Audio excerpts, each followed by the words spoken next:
Quacksack ist dabei, Mike Ansage, das ist Teil 3. Ficken die Szene jeden Tag, treten allen Wichsern in den Arsch.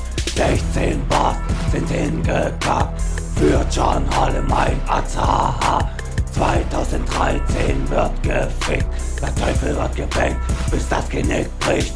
Auf unsere Art machen wir es klar, die Crack ist schon gefickt, Jahr für Jahr.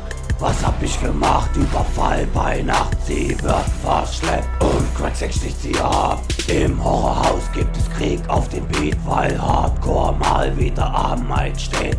Auf einen Schlag wird hier alles zerlegt, ihr solltet besser rennen, denn keiner überlebt. Mike Ansage, 16 Bars, Quacksack fickt euch, das ist doch klar.